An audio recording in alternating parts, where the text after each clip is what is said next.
Hey y'all, welcome back to In the Kitchen with Baker Girl. Thank you, Jesus. It is another beautiful day to be in the kitchen. And today I want to share this delicious 5-layer cheesecake coffee cake recipe with you. So let's get started. Now, I'm going to actually start this recipe by starting in the middle, then we'll do the top, then we'll do the bottom, because it's a 3-layer coffee cake, because the vanilla cake is at the bottom, the cheesecake is in the middle, and the crumble is on top. Now, I don't want bits of the crumble running around in the cheesecake mixture, so I'm gonna start this recipe top down, meaning I'm starting with the crumble, then I move to the cheesecake layer, then I move to the cake layer. So I'm starting with my Ninja, and I'm actually gonna make the crumble and the cheesecake layer all in my Ninja. So I've got the blade attachment, you need it, and I have my flour, my sugar, some cold butter, and I have my cinnamon, and I'll add some salt and some vanilla as well. So just gonna go ahead and tip in the flour. And I'm gonna add in the cinnamon. Now, I kind of want this a little heavy on the cinnamon. So I'm gonna add in a teaspoon. That is a lot, but I don't want weak cinnamon flavor. So I'm also going to add in a fat pinch of salt, which is right around 1/8 of a teaspoon of salt. A little more than 1/8 teaspoon, because I did say a fat pinch. Normal pinch is 1/8 of a teaspoon. A fat pinch is a little more. I have here 2 tablespoons of sugar, and that's enough for the crumble topping. You don't want a ton of sugar. We don't, but of course, if you want a little extra sugar, you could go ahead and use 3 tablespoons of sugar. Be perfectly fine. And then I have here a 1/2 stick of cold unsalted butter. I am actually going to just cut this up into some more manageable cubes, because as you can see, this is ice cold butter, and I'm just going to drop that in. It's pretty much a one and done crumble. I'm going to add in some vanilla bean paste. Add this in. This is like an extreme kick of vanilla without a whole lot of fuss. So I'm just going to add in about, that's more 1/2 teaspoon, but I really meant 1/4 teaspoon, but it's fine. It ain't going to do no harm. It'll just be a little stronger vanilla. And I'm going to pulse this. It'll be noisy, it'll be fussy, but just keep pulsing it and it'll kind of start to come together. So just start out pulsing, because what you're doing is breaking up the butter.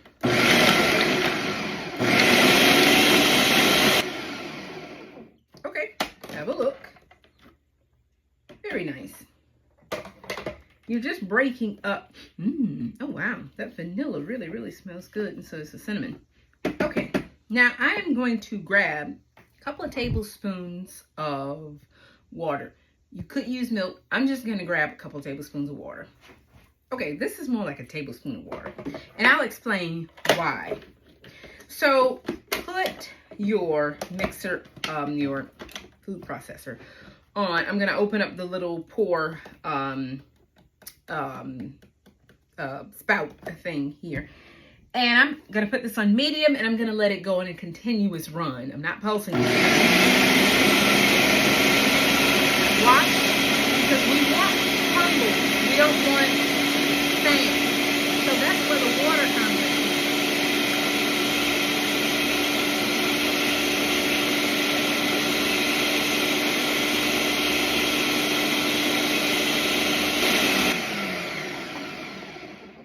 So you add the water a few drops at a time, and you watch the consistency. And we're getting there. We're not quite there yet. Sometimes the mixture just need, the food processor just need to run a little more. But this is how you get the crumble with lots of crumbly bits. Okay, and I'm gonna go ahead and add in a few more drops of water. Don't overdo it. That's why I say drops. If you overdo it, you end up with cookie dough. Because this is essentially a cookie dough that you're making. You're just kind of modifying it to crumble up. Overdo it, and you've got cookie dough. If you happen to make cookie dough, that's fine. Put it in the freezer. Let it get solid cold. And then take hands and crumble it up really, really quickly. Sprinkle in a little bit more flour and crumble it up again. And you'll kind of bring it back to the crumble stage. There she goes. Once you notice it's starting to crumble up, cut the machine off, because it will keep going and then it'll overdo. So this is what I mean. That smells really nice. This is what I mean. You've got nice crumbly bits, and it's not like it looks more like similar to graham crackers, if that makes any sense. So I'm just going to transfer this to a container and put it in the refrigerator. You want it to be cold. That's why we use cold butter. Go ahead and put it in the refrigerator and keep it cold, because when you put it on top of the cake and it's heading right into a hot oven, if the crumble topping is warm, yeah, it's gonna melt. It's gonna melt right into it, and it'll just be like a smooth layer on top. We don't want that. We want nice, crumbly, chunky bits of crumble. Okay, so now I am not washing. This sounds terrible.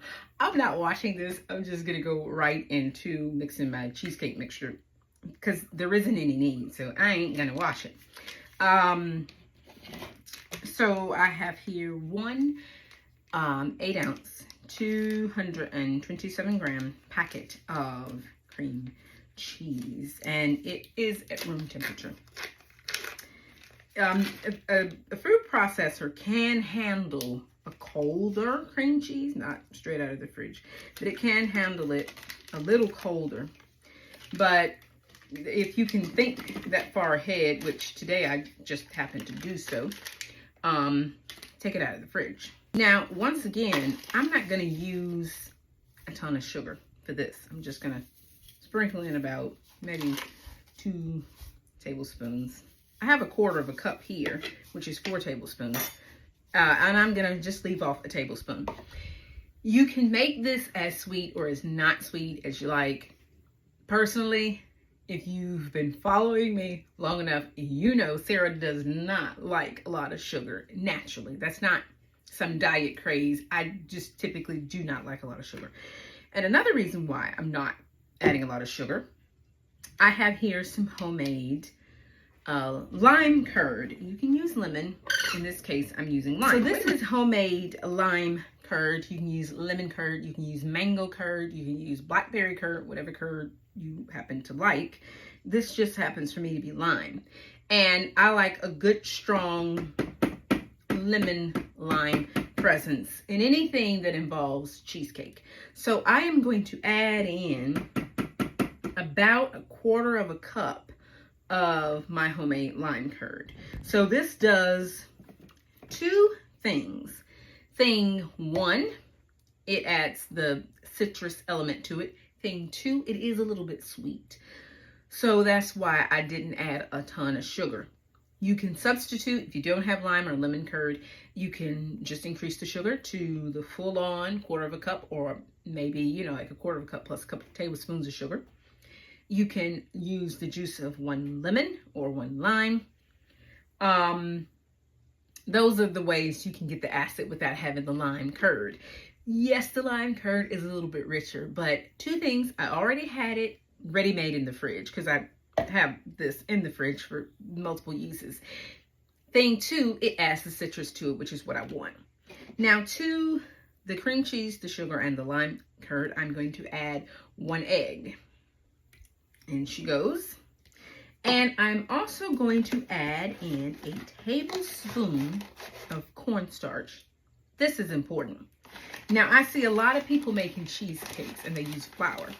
but flour can give you an odd texture in cheesecake.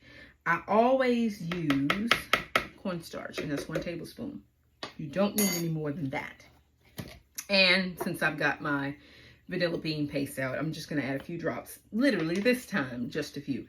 Not quite like the fat wallop we put in the other.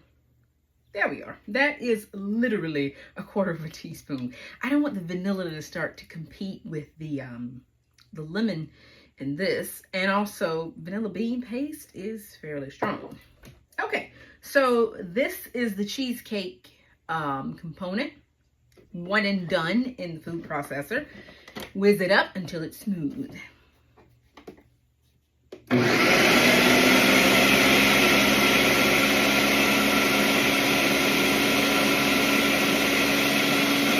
You got to scrape down the bowl. Now, I want to say something about Ninja products. I like Ninja products. That's another thing. If you've been following me for any amount of time, you know Sarah likes Ninjas. But I have to say, and by the way, I did do a full video, an unboxing video on this Ninja Pro food processor. That video is on my channel. You can check it out. And I gave my clear thoughts about the pros and cons of using this food processor. One of the things I commented on in the beginning, because I figured it would be a slight setback or hindrance or something that I'm not particularly fond of, is the lid. I cannot see down in here once I put the lid on. And this little tiny little, that shows me nothing. So the only way I can see what's going on is to lean back or peep down or look in like that. It's not exactly inconvenience, but I should be able to look down in here and see what's going on. Looking from the sides doesn't really tell me anything. So Ninja, if you're listening, the next Pro food processor you produce, please give us a view inside from the top. Because otherwise, you have to stop the machine, open it up, look in, see, oh yeah, it needs some more pulsing, close it back up, and then turn it back on. Okay, that's my rant for the day. All in all, I do like the food processor, but that is a bit of a drawback. Okay, so I'm just going to whiz this up until it's looking from a side view, so it's smooth.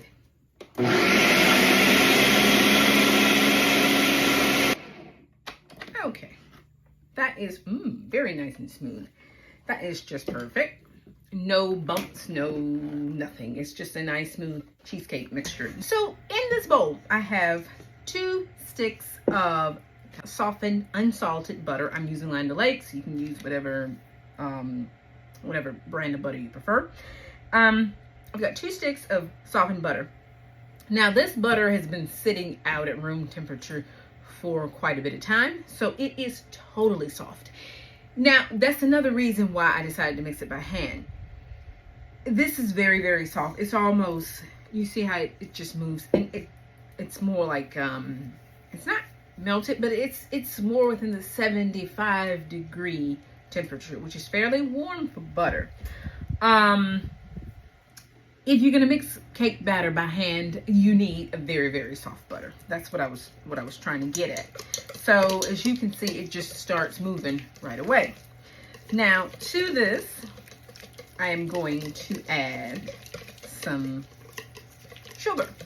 But I'm just gonna go ahead and get the butter moving in terms of whipping. There we are. Put my bowl stabilizer down. That makes life a lot easier. Okay, so just mix this up a little bit. Now, just go ahead and add in the sugar. I'm using golden castor sugar, but you can use whatever sugar you like. You can also use brown sugar too. That works really nicely. And just mix it in. Now, before I get too far ahead in mixing, I'm going to go ahead and add in my vanilla paste, or for that, I'm using 1 full teaspoon. You can also use vanilla extract. In that case, I would use 2 teaspoons. I'm also adding in some natural almond extract. I'm going to add in about 1/4 teaspoon. Almond extract is very good. It's not used as much today as it was back in the day. Say my grandmother and my great-grandmother's day, almond extract was used a little bit more. In today's baking, vanilla extract has actually taken almond extract's place. But you don't need much of it, just a little, because it is fairly strong. And just mix that in. Now I'm going to add in 1 egg. Now this is another one of those mumbo jumbo massive eggs that we get from our friends who has particular breed of hens that lay these gigantic eggs. And the thing about, and I meant to say this in my previous video when I was talking about the eggs, is these eggs have thicker egg whites. That's why you see me literally scraping egg white out of the egg shell. The whites are thicker. If you've ever worked with duck eggs, that's what I'm talking about. That duck eggs are very thick, and they're not slimy, but they're bordering on it. And these eggs are the same.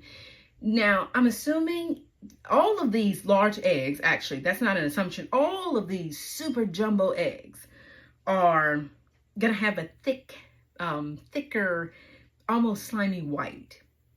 And I'm assuming that is because the size of it. I don't think it has anything to do with the breed because, as I say, duck eggs are the same way. Duck eggs has a little bit thick sliminess to them. It's not off-putting, but you just notice the difference. Whereas a regular, average chicken egg white, it's a little bit thick, but it's also have a little wateriness to it. All right, so just go ahead and mix the egg in. Of course, if you have average eggs, you would use 2. But these particular gals lay such large eggs. Okay, now at this point, that's enough creaming. Don't overdo this. Why? That's because you don't want this cake batter to be too fluffy. You want it to be a little to the pound cake consistency. And there's a reason behind that. If you've ever baked a coffee cake and your crumble sunk, your coffee cake batter was too loose. So you want this to have a bit of a thicker, denser texture. It's not dry, but it isn't like, like your average fluffy vanilla cake.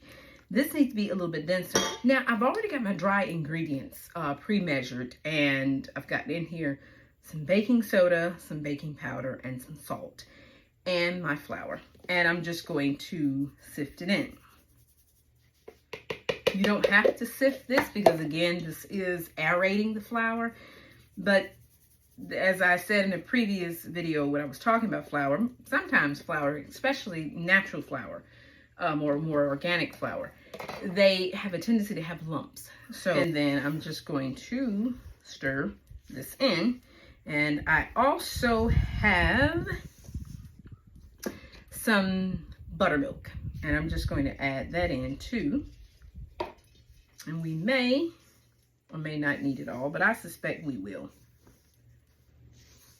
Yeah, we definitely will. So in goes the rest of the buttermilk. But you can see this is very thick. It looks like it needs more, but it doesn't. This is just spot on, actually. Now it's time to get this into the pan, and then we can start doing the layering. Now here I have my baking. I'm using a square baking tin. You can use whatever you fancy. You can do this in a smaller one. You can do this in rounds, however you like. I prefer squares because I like to cut out little squares. So I'm using a rectangle baking tray, and I've lined it with parchment paper, and then I did spray the parchment paper, although it rarely sticks. So I'm adding in my layer of cake batter. And as you can see, this is really thick. It's not going anywhere. So just go ahead and get all that in and just kind of spread it out as best you can. I may have to use my offset spatula for this. The parchment paper makes it make it a little tricky because it likes to move. So just get this spread out. And that's that. So we've got the cake layer down. Now, okay, now I've got the cheesecake mixture, and I'm just gonna pour this right on top. Pour it right on top. Okay, now I need to spread this out. Just spread it out on top like that. I'm just using an offset, makes it just a wee bit easier. We are going to, because I still have some lime curd that I want to use, I am going to dollop lime curd on top. Just like that. Just little teeny dollops. Okay, maybe not quite so little or teeny. Just here and there. Make sure you get those corners, because the corners is the first piece that people eat, and sometimes it doesn't, you don't get to it, and then the filling is all in the middle, but the corners is what you eat first. Just like that. Just give it a nice little swirl. There we are. And it'll bake right into it, and you get just a little extra layer of zoop. Now for the berries. Here I've got 1 cup of blueberries, and these are local organic blueberries that I get from a local farmer, and I'm going to sprinkle half of these on top of the cheesecake mixture. Actually, I'm going to sprinkle 3/4 of them, not quite half. So just reserve some, and I'll explain. Well, I mean, I think it's a little self-explanatory why you put it on top of the crumble. Now for the crumble, and I gotta confess, I don't like putting the crumble on with my hands. I just don't. Oh, and now I've got a spoon with holes. We'll see. Yeah, there we are. It'll work out fine. Okay, so sprinkle the crumble topping right on top. We're going to use all of this because this is measured out for this tiny cake. So just sprinkle all of it over. Make sure there's an even coverage though. You don't want half of it to have it and some of it not. The reason why is not just due to your generosity in the crumble department. The cake, if there's more crumble, it'll sink a little on that side because it's heavier on that side. And now we just top the remaining blueberries right on top. Da, da, da, da, da, da, da, da, da, da, da. Sprinkle them right on top. Now you see why we have that super thick cake base. If we didn't, every bit of this would sink to the bottom of the pan, and you'd be in, I mean, it still tastes good, but you wouldn't really know what you were eating. So the cake is finished. It's ready to go into the oven, and I'm going to bake this at 350 degrees for right around 25 to 30 minutes. Keep your eye on it. Because of the cheesecake, it will always have a slight movingness to it, but that's where your cake tester come in. Watch it. Start checking it right around maybe 28 minutes. Because the doneness, the line between done and overcooked or undercooked is very fine. So start checking it in that time frame. Now, yours could take longer, it could take shorter, but just for ease of reference, set your time at 30 minutes. And if you need 10 more minutes, put it back in there. But keep your eye on it during that additional time because you don't want to overbake it. You overbake it, your cheesecake mixture could be a little dry, your cake will be a little dry, and yeah, that is not what we want. So keep your eye on it. So into the oven she goes to bake.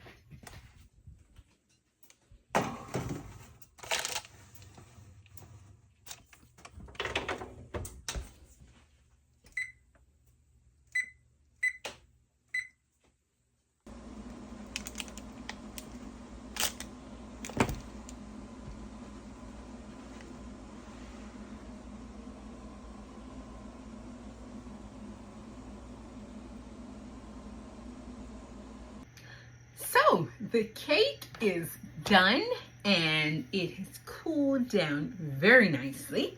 Now here I have a small cutting board, which is roughly right around the same size as the cake. So I'm just going to lift this bit of parchment paper and slide it right underneath.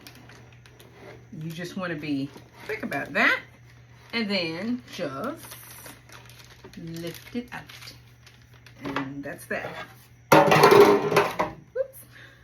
Share that tip with you because sometimes you don't always have time to let a cake cool to remove it from a pan. Especially if you're batch baking. You need a lot of cakes or whatever. You only have a certain amount of pans.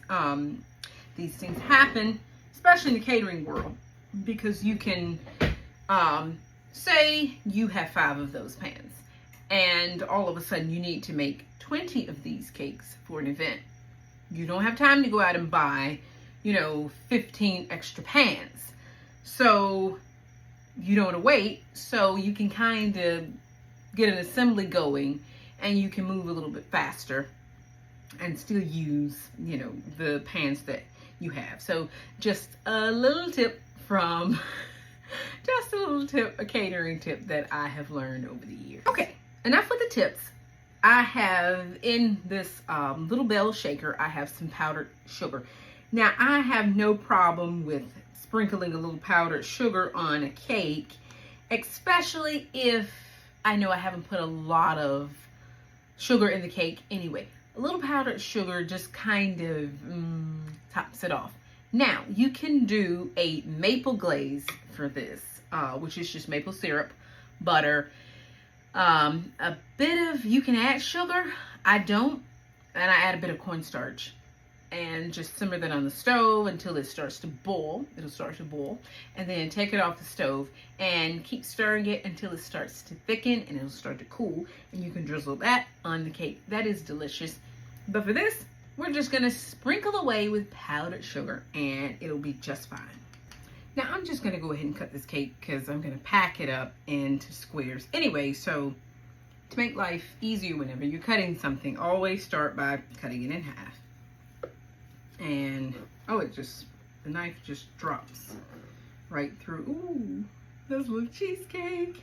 Okay, and then I'm gonna cut the halves in half. So each portion, just cut it in half. And then I'm gonna cut into, you can cut it into 4s, which will give you really small slices. I'm just gonna cut it into 3rds. So cut here and cut here. And let me get a spatula, cake trim it, and remove a slice. And just remember the parchment is underneath.